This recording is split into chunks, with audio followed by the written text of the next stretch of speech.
tal? ¿Cómo les va? Buenas nochecitas. Y bueno, después del famoso caso Adorni, el gobierno se puso en agenda con dos temas importantes. Uno es la reforma del Banco Central, a tal punto que el propio presidente ocupó minutos de la televisión, de cadena nacional, y el otro, el que se está debatiendo con respecto a especialmente un capítulo muy complicado, cuál es la extensión de la extranjerización, la posibilidad que compren los extranjeros tierras argentinas. Bueno, o sea que recién le preguntaba a Marcos, Bill Clinton se pasó un poco a la historia con una frase que quedará, ¿no? Es la economía estúpido.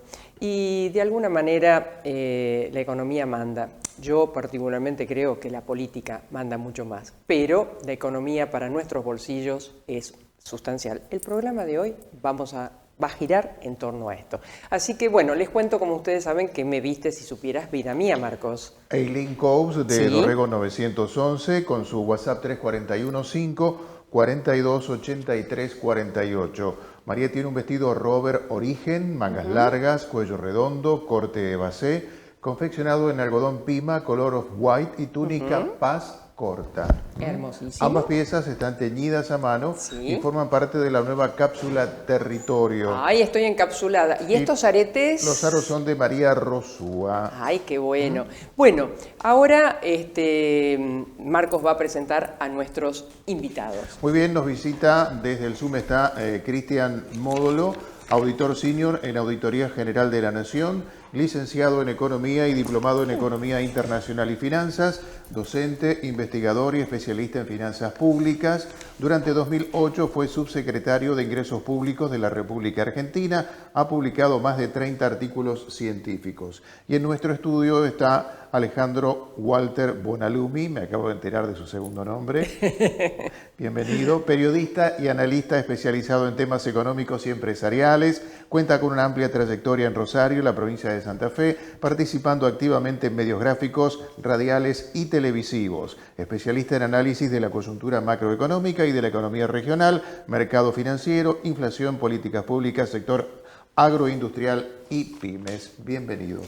Bueno, bienvenidos ambos. Gracias Ale. Y bueno, en tu calidad fundamentalmente de amigo, compañero y periodista, vamos al encuentro y lo saludamos también a Cristian. Un gusto.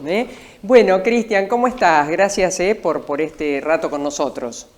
¿Qué tal? ¿Cómo estás? Buenas tardes, buenas noches. Gracias, María Herminia. ¿Cómo están? Un gusto a la Bien, bien. Bueno, acá vas a estar bombardeado por 3 periodistas y uno que yo siempre le digo a Alejandro, bueno, ambos, vos tenés la virtud de tener una claridad que todos entendemos y Alejandro lo mismo. Así que bueno, gracias. Primero te quiero escuchar sobre cómo está la economía hoy. Bueno, estamos parados en el mes número 32 del primer presidente libertario del planeta y de la historia de la humanidad. Para ponerlo en contexto, estamos viviendo un momento que, si podemos describirlo, no es nuevo en la historia argentina. La historia argentina ya ha tenido otros procesos como el que vivimos actualmente, en donde la economía se liberalizó, en donde el gobierno ha puesto todas las fichas en lograr que la inflación se controle y por ese objetivo macroeconómico ha atado a toda la economía y ha puesto a la economía de rodillas. Y tenemos una microeconomía totalmente, a consecuencia de esta decisión macro, paralizada. En términos concretos, la actividad económica en el 2026 viene arrastrándose, si la comparamos en relación al 2025, sacando los sectores más dinámicos, que tampoco son tan dinámicos si los comparamos con respecto al año pasado. La economía urbana, la economía de la calle, la economía de la pampa húmeda, de la llanura, prácticamente está en niveles cero. La provincia de Santa Fe, en la región de las provincias del centro de la República, y podemos ver algún nivel de actividad en aquellas regiones montañosas, cordilleranas, y del sur, en la cuenca gasífera y petrolífera de Vaca Muerta y punto. Y tampoco estamos hablando de que estas regiones están descollando en ritmo de actividad y de crecimiento, sino que muestran un nivel moderado si lo comparamos respecto al año pasado. Esta es la situación general, esta es la situación que hoy estamos viviendo con las consecuencias, como las consecuencias que podemos ver a nivel cotidiano, ¿no? Con una actividad planchada, con una destrucción o creación negativa de empleo, con una caída de la recaudación a nivel nacional y a nivel provincial, que te está demostrando que todo lo que tiene que ver con la economía doméstica está planchado, está para atrás. Y lo Vos que tiene sabés, que ver y con la coincido economía con agropecuaria Cristian, para hacer. y Cristian, hay algo que me preocupa y es que parece no importarle al gobierno. No veo políticas activas que pueda decir, bueno, casi ni reconoce que hay sectores que la están pasando mal, porque cuando el gobierno habla del EMAE, de la actividad económica, que puede ser que esté creciendo la economía, no se pone a desglosar y casi lo que sería una tranquilidad para la gente, decirle, sabemos que hay sectores que están mal. Por lo tanto, si vos haces, como creo el gobierno hace un mal diagnóstico, no tiene tratamiento para esa enfermedad económica que estamos viviendo, Cristian. Es así, en el diagnóstico y en el radar no es un problema sino que es una consecuencia, en todo caso no deseada, en todo caso, pero es una consecuencia que ellos asumen como tal. De manera que la respuesta es, bueno, si esta es la consecuencia, busquen ustedes una alternativa porque nosotros no la vamos a proponer. Y te están diciendo, bueno, múdense a Neuquén. Si no encuentran trabajo o no encuentran el nivel de trabajo que le permitan vivir en la ciudad de Rosario, váyanse a Añelo, en la provincia de Neuquén. El problema es que en Añelo tampoco hay trabajo, ni lo hay en San Juan ni en Catamarca, porque las actividades productivas, o productoras o generadoras de actividad Extractivas.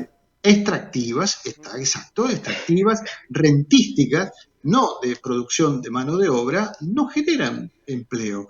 En todo caso, generan actividad económica con altos niveles de inversión, que, digamos, no es tampoco inversión en alta tecnología, pero no generan mano de obra, no generan empleo al nivel que se destruye.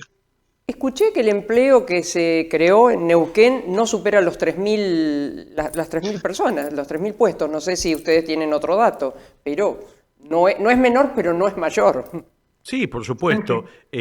Creo que el gobierno especula con que en un futuro puede haber un derrame que es muy lento si es que se da, como bien decía Cristian, en nuestra zona. En nuestra zona los sectores multiplicadores de empleo es el comercio, la industria, la construcción, y ellos no están respondiendo de ninguna manera, pero además con la velocidad que se necesita. Vos fíjate que la construcción es una de las oportunidades de la changa de la gente. Aquel que no le alcanza la plata, llega a la tarde, se toma unos mates con la vieja y le dice, vieja, me voy a pintar la hora de acá a la vuelta para compensar lo que no alcanzo. Bueno, tampoco tiene esa oportunidad. Por eso hay una franja, y especialmente en nuestra Pampa, en nuestras zonas urbanas importantes, que la está pasando mal. Claro, en el conurbano no hay posibilidad, no hay tutía.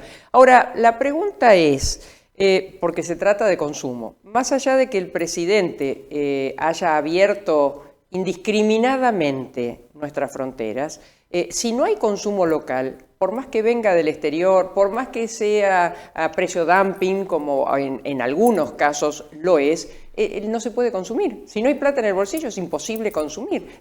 La pregunta es, ¿hacia dónde va un proyecto así? Exacto, no tiene salida. Si vos me preguntás cuáles serían No las tiene perspectivas, salida. no tiene salida. Esta dinámica o este modelo no tiene salida con 37 millones de personas sobrando en el sistema económico.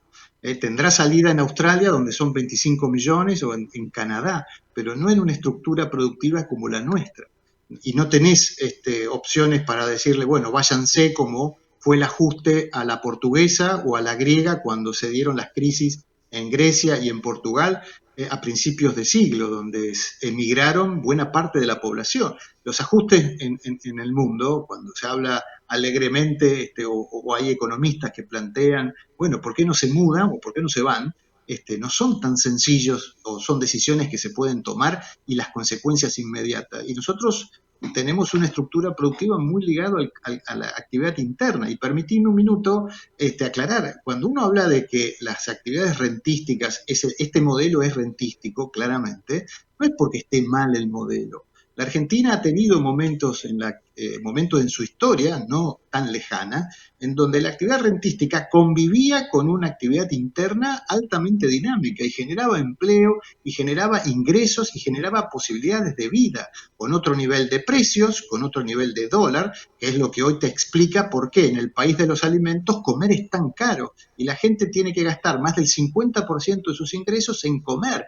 Y esto es el punto donde te puede dar pie a preguntar cómo se puede sostener. No se puede sostener este modelo con estos niveles de precios en los alimentos en un país productor de alimentos. No se puede sostener en este modelo donde la actividad económica interna o doméstica está planchada. Se puede convivir, sí, en otros momentos se ha convivido con apertura, la apertura tampoco es mala, pero no en estas condiciones. Y ahí viene el tema de ¿qué puede dar esto? Esto no puede dar otra cosa más que esta dinámica de destrucción, de precarización laboral, de ingresos que están absolutamente aplastados porque no suben a los niveles de los precios por la inflación, no están ajustados los salarios a la inflación, y obviamente que el mercado interno, así como está, no puede generar ni potenciar el crecimiento que necesita la actividad, ni que hablar del crédito, que estaríamos soñando si en este contexto la respuesta es que la gente se endeuda. La gente no se puede endeudar más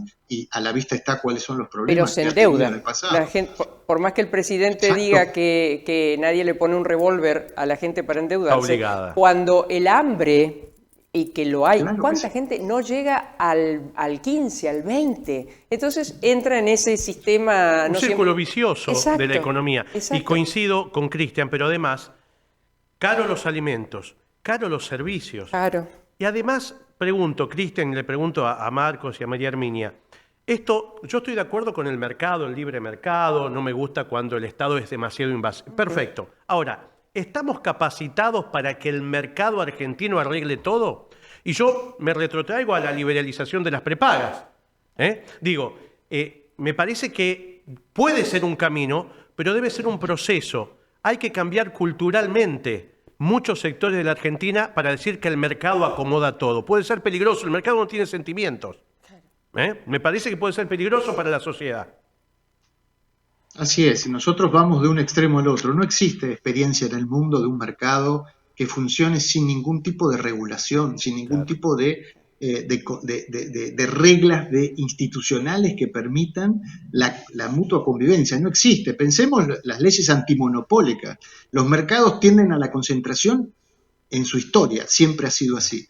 Los países han arreglado eso con leyes que evitan la existencia de monopolios. En Suiza, en los Estados Unidos, en Inglaterra, en todas las experiencias capitalistas del mundo. Entonces, no podemos esperar que una economía pueda, en las estructuras de mercado, arreglar todo por sí mismo. Esto es una entelequia. En todo caso, es un proceso que debemos aprender a convivir. Y repito, en el pasado hemos tenido momentos de apertura económica, hemos tenido momentos de ingresos de capitales, hemos tenido momentos de salida y entradas de capitales libres, y no hemos llegado a estos niveles de desastre económico como el que estamos viviendo hoy, experimentando, donde la gente tiene que endeudarse para comer. Esto es algo terrible, no tenemos dimensión de lo que significa para 6 millones de personas tener que estar hasta el cuello de compromisos y de obligaciones de pago para comer. Esto no tiene no es una soga que no tiene límites, esto tiene un límite y es muy corto. Desregula todo, pero, por ejemplo, estamos viviendo, no sé si ya se solucionó o no, pero el tema del cabotaje, ¿no? Con un paro general, leí, no sé si es así, que son $100.000 por día por buque. Sí, dice que estamos casi perdiendo 5 millones por ese freno a la actividad. Que la verdad que también esto de la desregulación... Ahí regulan. Claro, pero ahí regulan, ahí te quitan... una pata muy importante del sector, pero al margen de eso, esto de la desregulación, y que yo puedo también coincidir en sacar burocracia, ganar tiempo, muchas normativas vetustas, podemos estar de acuerdo en todo eso. Ahora, por ahí parece que nos pasamos de rosca, que queremos en un periodo de golpe pasar a ser el país más libre del planeta cuando no podemos hacerlo. A ver, hoy lo hablaba con gente del sector inmobiliario, corredor inmobiliario. Sí. Dice, con tener secundaria completa se puede cotizar una casa y ser intermediario en una operación. ¿Qué pasa con la profesión? Farmacias, ¿qué pasa con los farmacéuticos tratando de vender en un kiosco medicamentos? Digo, me parece que de esa libertad estamos en algunos casos pisando un libertinaje que puede ser peligroso. Porque tampoco culturalmente estamos preparados para tanta libertad. Vuelvo a lo cultural. Digo, si el kiosquito de acá a la vuelta que se compró 7 cajas de medicamento, se le vencieron 2. Y es factible que le corte donde está la fecha y trate de encajarla igual. Y yo como consumidor voy a exigirle que me muestre la fecha del vencimiento. Generalmente no lo hacemos. Entonces podemos, transparentar y legalizar problemas que la sociedad todavía no está con la capacidad de absorber. Ahora la gran pregunta para ambos. ¿Era necesario una reforma del Banco Central? ¿Cómo se deglute esto? ¿Qué es lo que nos vamos a encontrar con esta reforma? Bueno, mira, desde el punto de vista de lo que son las mejoras institucionales, vamos a ponerlo en perspectiva. Este era uno de los puntos que en la última revisión del Fondo Monetario Internacional, allá por el mes de abril, en este informe que elabora anualmente el organismo, que este año coincidió con la revisión de las cuentas en Argentina. Los países una vez al año son revisados por el Fondo Monetario. Hay una rutina que se practica en todos los países miembros. Coincidió con la Argentina en la revisión de estándar de su préstamo. Está escrito que el gobierno tiene que establecer algún tipo de reforma en la autoridad monetaria. Dicho esto, el Fondo Monetario lo sostiene. La Argentina, su última reforma fue del año 2012, ha tenido en la historia muchas otras reformas, previamente en los años de convertibilidad, ha sido una reforma profunda, parecida a la que estamos viviendo, pero este gobierno ha hecho muchas de estas cosas sin tener la ley de reforma de la Carta Orgánica establecida. Se ha autolimitado a financiar el Tesoro, se ha autolimitado a intervenir. Recordemos que el decreto de ley bases, María Herminia y la mesa, ya ha hecho una reforma de carácter monetaria, estableciendo que no se iba a intervenir más y liberalizar la tasa de interés. O sea, hay cosas que se fue cediendo más allá del proyecto de reforma en materia monetaria y digamos lo que el gobierno busca ahora en todo caso es institucionalizar esto me reservo con algunas particularidades que realmente me gustaría saber qué podría pasarnos o, por ejemplo, qué opinan los 5.800.000 argentinos que hoy están endeudados si le dijera que la tasa de interés está a merced de la disponibilidad o de lo que el mercado quiere establecer, donde no intervendría más el Banco Central, como no lo viene haciendo ahora, para arreglarlo. De ahí las declaraciones del ministro de Economía y del presidente de la Nación, donde dijo, arréglensela, porque nadie les puso una pistola en la cabeza. Bueno, esto es parte de la reforma que ya está en marcha del Banco Central. La que está proponiendo es volver a una convertibilidad sin convertibilidad, en donde el Banco Central se limitaría a una función básicamente de regulador del flujo monetario, o sea, abastecer los billetes para que la cosa fluya y nada más, una suerte de autoridad ocupada en algo que en el mundo nadie se ocupa. En el mundo todos los bancos centrales, más importantes por lo menos, tienen múltiples funciones, no la de preservar el valor de la moneda. Esa era la función que podía encontrarse en 1935, cuando se crea el Banco Central, cuando salíamos de una convertibilidad y había que encontrarle alguna vuelta a la unificación monetaria en la República Argentina, pero hoy es otro el mundo, y ir en contramano de ese mundo para atarse las manos, como el gobierno lo pretende, realmente no lo sé. Si a eso le sumamos el grillete fiscal, que es la otra propuesta que nos plantea, o sea, tenemos un gobierno a lo Clemente, donde se ha atado una mano derecha, se ha atado la mano izquierda, no hace política monetaria, no hace política fiscal.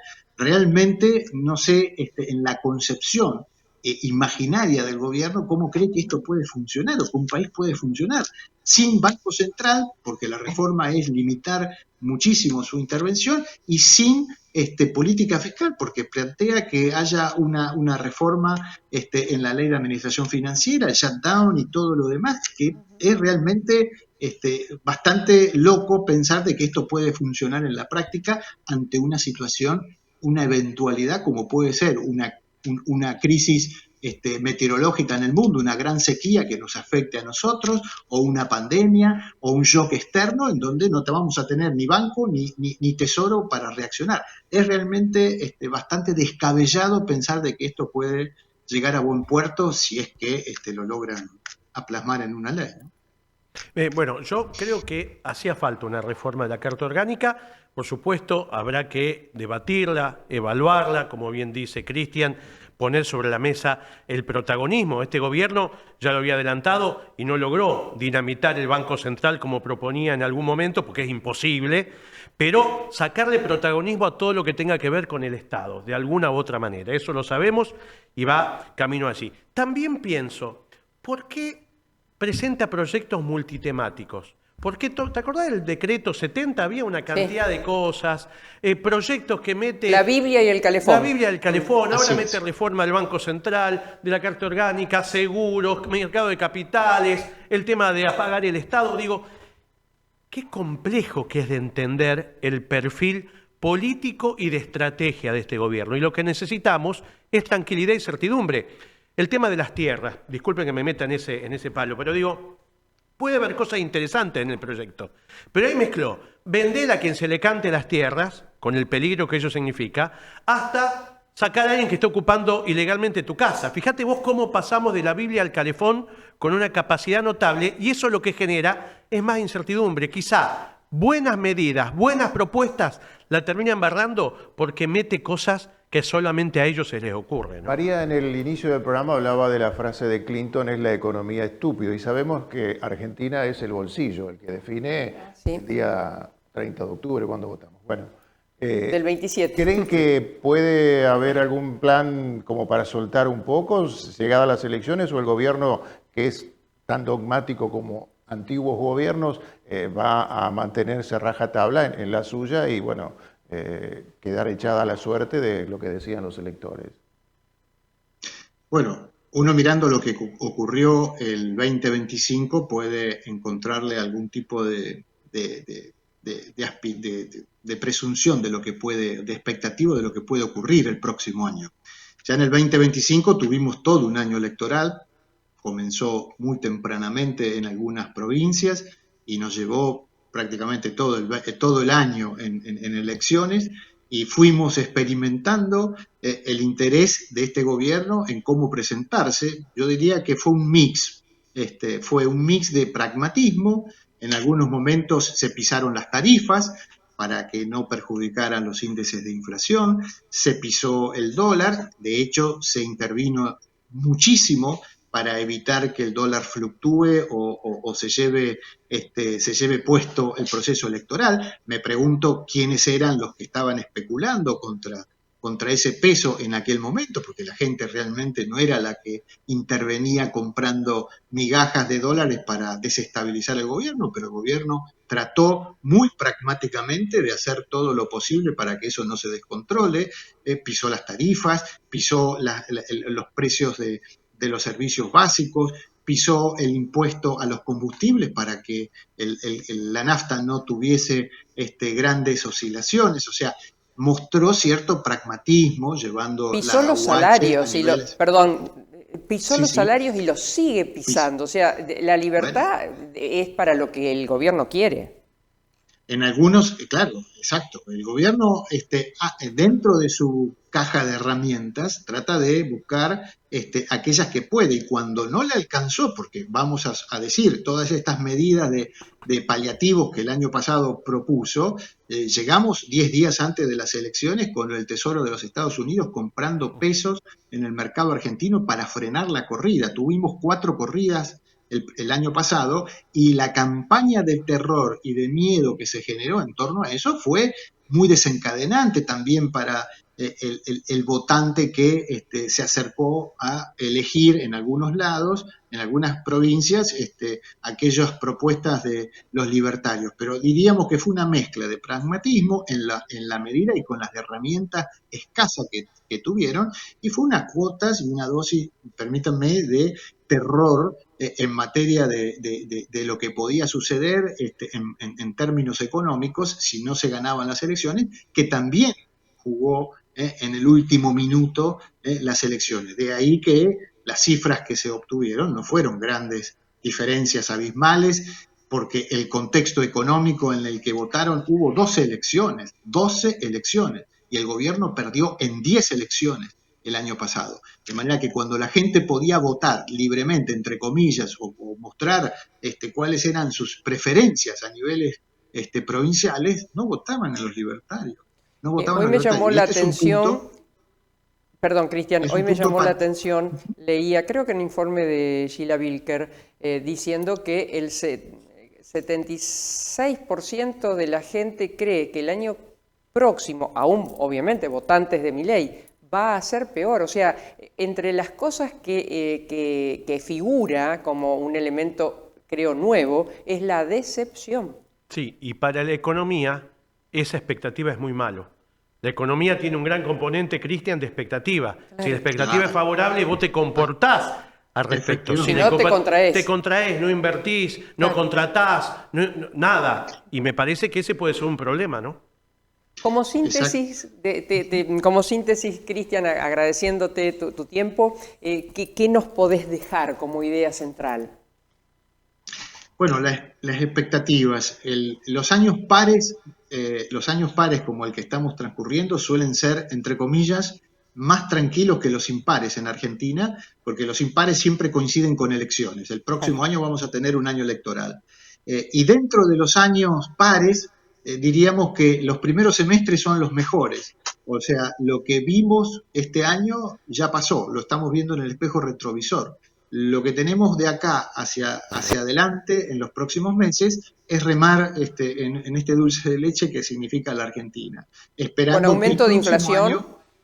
Con una inflación que no está domada en absoluto, y esto también en algunos momentos me he permitido discrepar con colegas. No está domada cuando veíamos los registros del año pasado a esta altura, en donde la inflación era pisos similares o incluso mejores que lo de este año. Es una inflación que no va a estar en la lógica del gobierno del 0, a no ser de que destruya toda la actividad económica y logre la paz de los cementerios, y tampoco vamos a lograr lo que la promesa del ministro en marzo de este año dijo abiertamente en la Bolsa de Comercio de Córdoba, que íbamos a vivir los mejores 18 meses de la historia reciente argentina. Ya llevamos 3 meses de esos 18 benditos meses y la cosa no cambia y se profundiza. Por lo tanto, la actividad económica está estancada, va a seguir estancada, la inflación no va a llegar a destruirse, salvo que maten todo lo poco que puede haber de positivo en la cordillera, y el nivel del dólar, diríamos, para los que tienden o preocuparse de los mercados financieros, van a seguir, en los segundos semestres siempre hay más tensión, hay más demanda que oferta de dólares, y el mercado tiene un comportamiento un poco más nervioso. Esto es para el 2026, para lo que resta del 2026. Tensión, el año se va a cerrar en noviembre con 3 noticias que para mí son centrales. O sea, el año se va a terminar jugando en el mes de octubre y noviembre, con las elecciones de Brasil, con las elecciones de los Estados Unidos, y con los vencimientos de la deuda argentina que tienen que transcurrir en el mes de diciembre, que va a condicionar el próximo año. Por lo tanto, hasta fin de año podríamos decir vamos a tener una tensión hasta fines de octubre, y a partir de ahí configuraremos lo que va a ser el 2026 en función de cómo le vaya a Lula, en función de cómo le vaya a Trump en los Estados Unidos, y en función de cómo nos vaya en Beijing para la renovación del swap y los vencimientos de la Argentina en materia de deuda, que en el mes de diciembre tenemos la concentración en un solo mes de lo que fue el vencimiento de todo el año. más de 30.000 millones de dólares se vencen en un solo mes y hay que renovarlo, y la tasa de interés y las expectativas que muy bien recién conversábamos van a ser claves para que esto pueda ser contenido y nos pueda llevar a un 2027 más tranquilo, por lo menos al comienzo, porque el año que viene es un año de elecciones y es impar. Y los años impares en Argentina son complicados. años Y cuando hay elecciones más aún. Cristian, un placer. Muchísimas gracias. Nos estamos reencontrando en cualquier momento. Gracias. Un gusto. Saludo a toda la mesa. Gracias. Muchas gracias. Te convocamos un ratito más, Ale, por favor. Un placer. Vamos a la tanda entonces. Sindicato Obreros de Estaciones de Servicio, Garajes, Playas y Lavaderos Automáticos de la provincia de Santa Fe. Por la dignidad y superación del trabajador, contra la explotación y la inequidad distributiva, Riobamba 1075. Joyería España, desde 1981 en la tradicional esquina de España y Ceballos. Su tienda online, joyeriahispana.com/medioonline.com.ar. UDA, Unión Docentes Argentinos, Seccional Santa Fe. La educación es un compromiso de todos. En Rosario, Ovidio Lagos 2663. Construyendo la transformación social, defendiendo en unidad los derechos de la clase trabajadora. Sindicato de Aceiteros Rosario. Búscanos en las redes, estamos en Facebook, Twitter, X e Instagram. El tango y sus avenidas. El tango y sus calles. Todas transitadas sin atajos ni barreras. Grupo Contrastango. Tangos, valses, milongas, candombes que fueron y serán. Ya trabajando en un nuevo material para presentar en muy poco tiempo. Visite nuestra web contrastango.com.ar o mariaherminiagrande.com.ar. No se arrepentirá.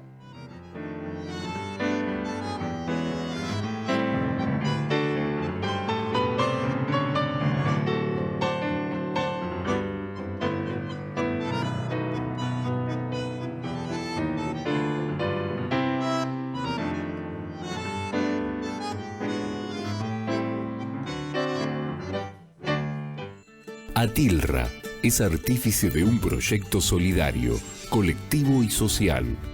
Es una realidad que crece, se desarrolla, vive y se multiplica, pero sobre todo permanece en el tiempo. Atilra, más de 70 años sembrando de sueños el camino.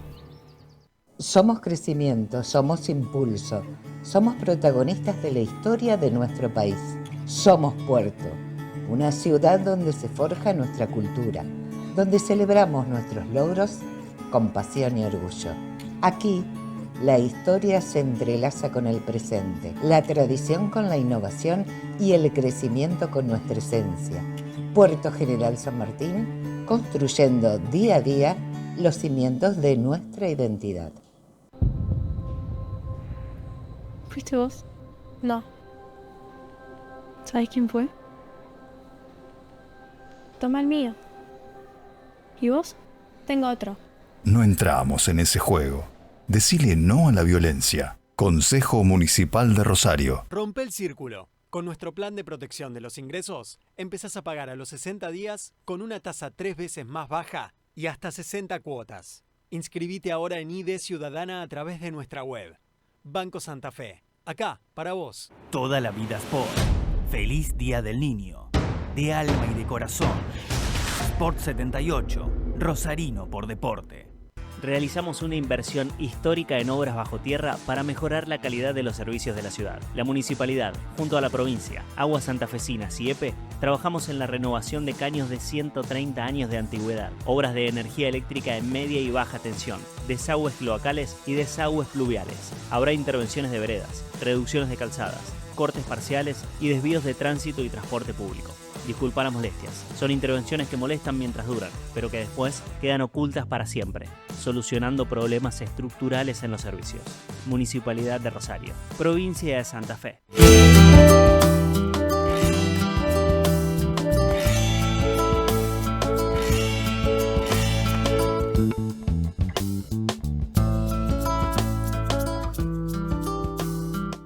mejor cosa, Marcos, que cargar nafta tomándose un cafecito, no al lado del tanque? No. ¿Se usa todavía eso? No sé, que no podés... No, eso no. Tampoco hay que fumar. Celular y ahora vos pagás con la aplicación. Sí, pero el cartelito sigue igual. ¿Y qué hace? ¿Pero dónde hacemos todo eso? En la zona oeste de Rosario, porque ya inauguró la nueva Shell, 11.000 metros cuadrados de servicio, tecnología sustentable, el shop para que te tomes el cafecito y el respaldo y compromiso del más capacitado recurso humano. En la estratégica esquina de Mendoza y Wilde, experimente algo más que llenar el tanque de combustible líquido o GNC de su vehículo. Estación de servicio Shell, Mendoza y Wilde, el futuro de la energía. Cerca de Rosario, su puerto y los puertos de la región, se está gestando un proyecto que unirá al pequeño y gran inversor con la industria, el desarrollo y la producción. Una propuesta tangible como su respaldo. En el cruce de las rutas 34 y la que ahora van a renovar a 012, están haciendo TILS, emprendimiento urbanístico, tecnológico, industrial, logístico y sustentable. Súmate y sumarás. Gracias, Marcos. Bueno, te invito a que sumemos a otro amigo, porque, bueno, cada tanto recurrimos a él, porque siempre es una voz calificada. Es Alejandro Rodríguez, licenciado en Ciencias Políticas por la Universidad del Salvador, USAL, magíster en Gestión y Políticas Públicas, ha ejercido como profesor universitario, dictando asignaturas vinculadas a políticas públicas en diferentes universidades. Subsecretario de Gobierno y Gestión Provincial, fue asesor financiero del directorio del Banco de la Provincia de Buenos Aires, ministro de Asuntos Agrarios de la Provincia de Buenos Aires, jefe de gabinete de la Municipalidad de La Matanza, diputado nacional por la Provincia de Buenos Aires 2019-2023, electo por la coalición Consenso Federal, espacio liderado por Roberto Labaña. Durante su mandato fue presidente del bloque Consenso Federal y posteriormente lideró el interbloque federal en la Cámara de Diputados. Actualmente es director del Instituto Consenso Federal, encabeza esta organización de la sociedad civil enfocada en el análisis, diseño y capacitación en políticas públicas. Bienvenido. ¿Qué tal, Alejandro? ¿Cómo estamos? ¿Qué tal? ¿Cómo les va? Muchas gracias por la amable invitación. Gracias. No, al contrario, es nuestro placer. Te presento, está también Alejandro Bonalumi. Un gusto, un placer. Un colega nuestro. Un tocayo. Un tocayo. Bueno, lo primero que te quiero pedir, Alejandro, es cómo estás viendo, hoy un poco el programa gira sobre lo económico. Empezamos hablando y recordando a Bill Clinton, ¿no? Si bien en lo personal yo creo que siempre la política, cuando las cosas andan bien, es la que prioriza, gobierna lo económico. Pero ¿cómo estamos hoy? El gobierno de Milei, que expresa una coalición económica, social, argentina y también internacional, ha construido desde el origen una gran farsa. La farsa del supuesto equilibrio fiscal y de la eliminación o reducción de impuestos. Esto es mentira. Cuando asumió Milei, aumentó el impuesto país. Lo hizo 3 días después de asumir, el día 13 de diciembre. Lo aumentó de 7,5% a 17,5%. Y luego, 3 meses después, en el mes de marzo de 2024, extendió ese impuesto a otras operaciones que originalmente no gravaba. También cuando asumió el presidente Milei, reimpuso el impuesto a las ganancias sobre el salario de los trabajadores. Y desde que asumió Milei, todos los meses aumenta el impuesto a los combustibles.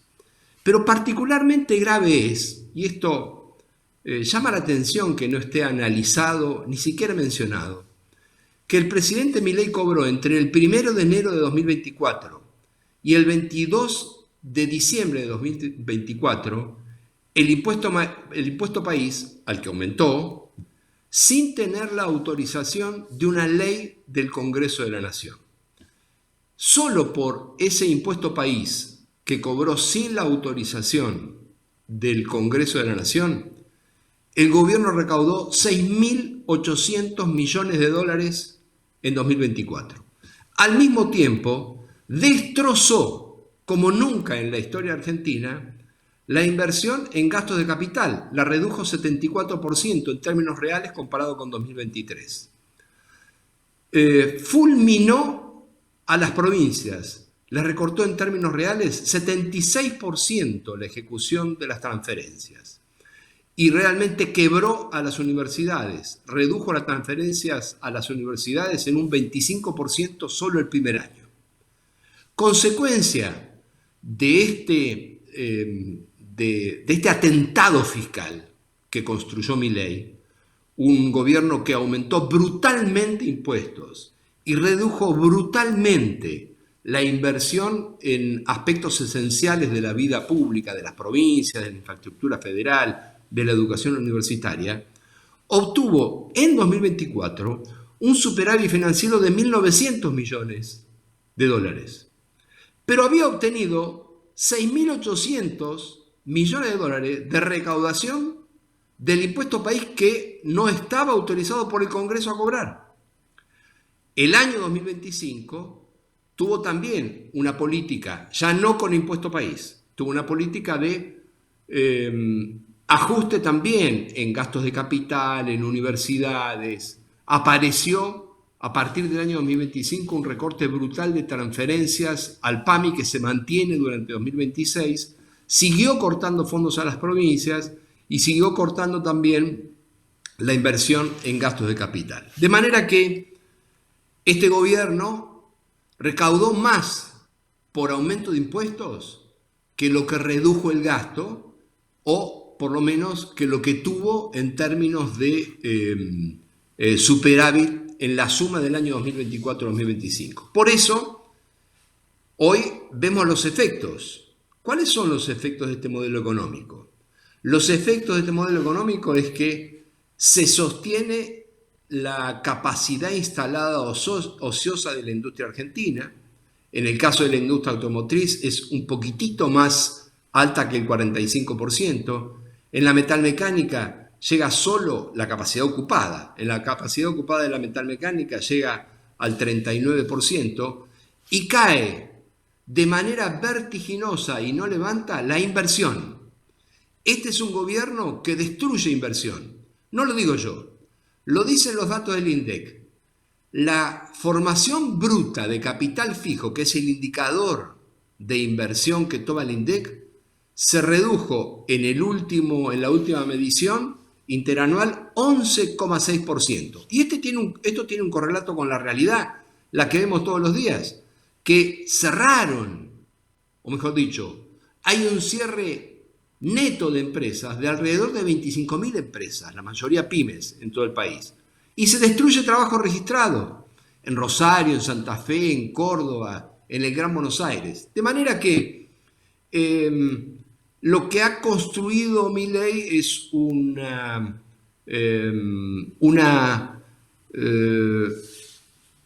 hábil redacción de su relato en términos de batalla cultural, pero no tiene resultados económicos que deban ser respetados con rigor profesional. Y me parece que el debate que se viene en la Argentina tiene que ver con desnudar las mentiras del gobierno de Milei.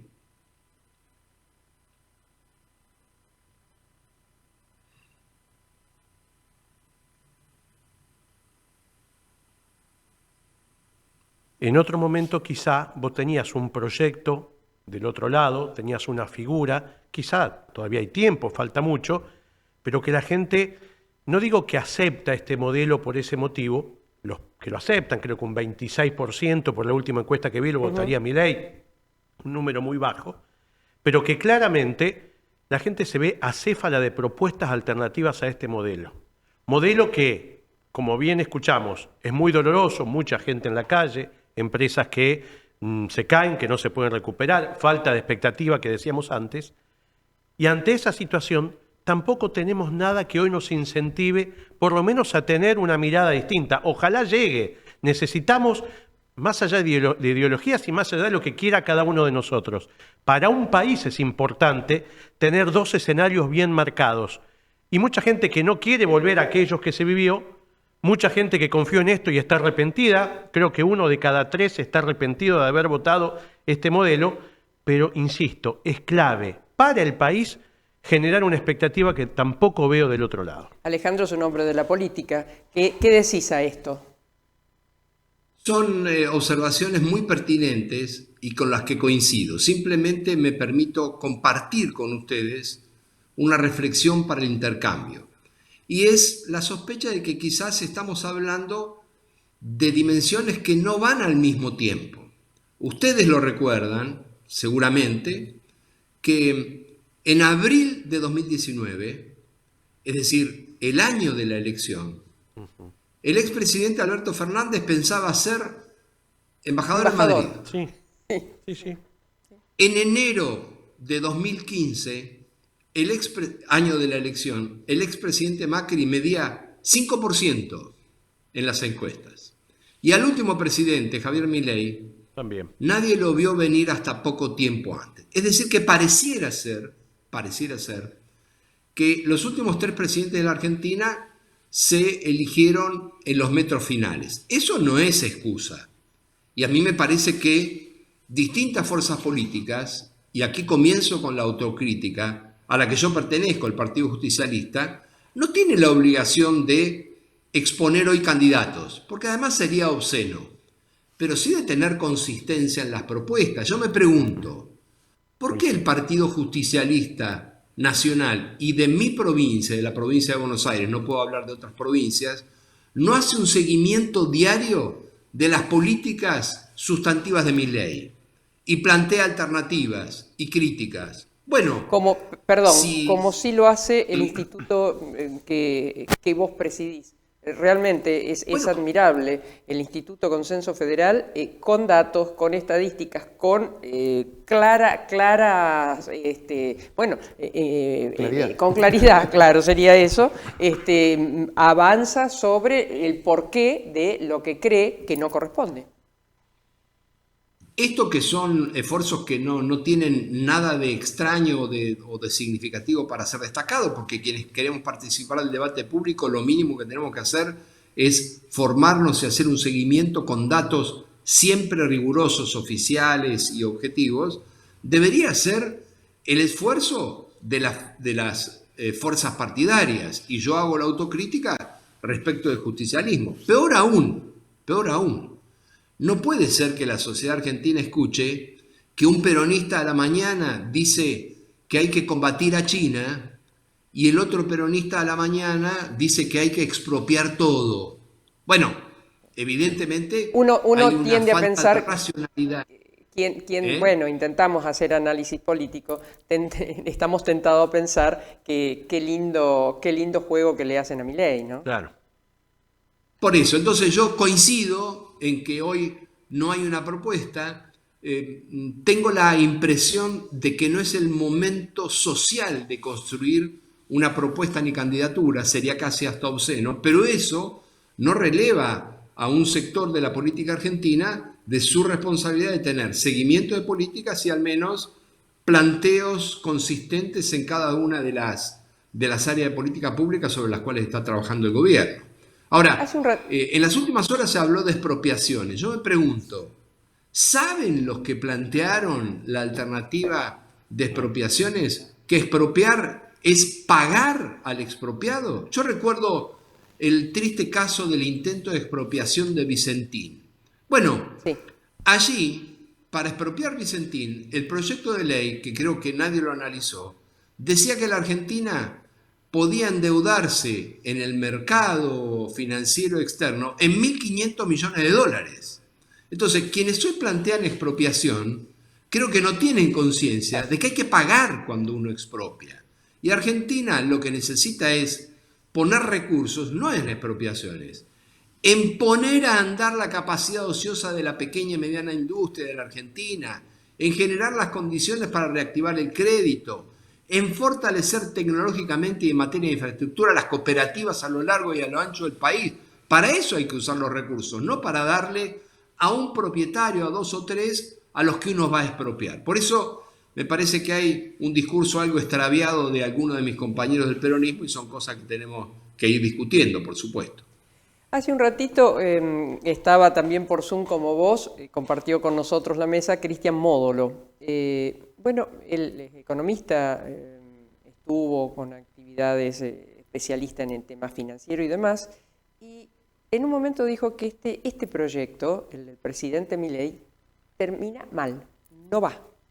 No hay forma de que pueda salir adelante. Yo se lo repregunté. Me dijo, no hay ninguna alternativa que tal como lo viene encarando pueda llegar a un final feliz. ¿Vos ves lo mismo? Tuve la suerte de escuchar a Módolo en la fase final de su exposición. Yo estaba escuchándolo y me parece, como siempre, al igual que ustedes, muy interesante y siempre muy didáctico. Yo coincido porque lo que hoy se está viendo prefigura un fracaso del modelo económico, pero también quiero compartir la sensación de que no necesariamente eso se traslade a una crisis social. Entonces, quienes estén o quienes estemos pensando en construir una alternativa de recambio a este gobierno, no podemos dormir, ni menos aún especular con que este modelo estalla. Este modelo fracasó. Lamentablemente, con dolor social, va a seguir fracasando. Pero a este modelo no se le gana porque tenga indicadores de fracaso.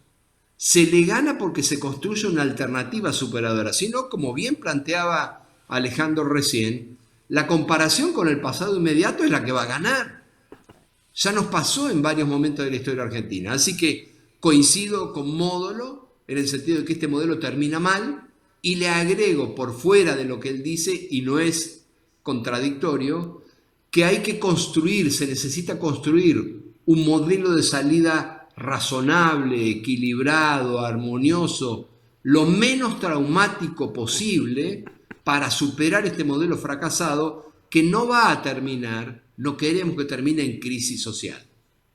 Ahora empiezo por Alejandro Bis, en el sentido de, pareciera que esta reforma del Banco Central y las políticas que viene desarrollando el presidente Milei, uno de los, además de las personas físicas, las provincias son las destinatarios porque las provincias tienen que salir a curar, a sanar, a educar, a hacer obras. Sí, sí. Yo te diría que hasta hay una municipalización de la crisis. Ajá. Los otros días estaba reunido con varios intendentes y claramente dicen, nosotros sostenemos el modelo Milei. Digo, ¿cómo? Si ustedes son opositores, sí. No lo quieren, no tienen diálogo. Sí. No, nosotros estamos cubriendo espacios que la nación no cubre.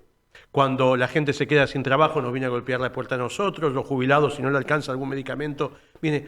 Nosotros estamos salvando entre comillas, no es que, digo, sí. Sino conteniendo a mucha gente, cosas que la verdad no deberían hacer. Lo hemos visto, y con amigos en común, que han tenido que cortar los yuyos de las rutas nacionales porque no se veía ni paraba el transporte público.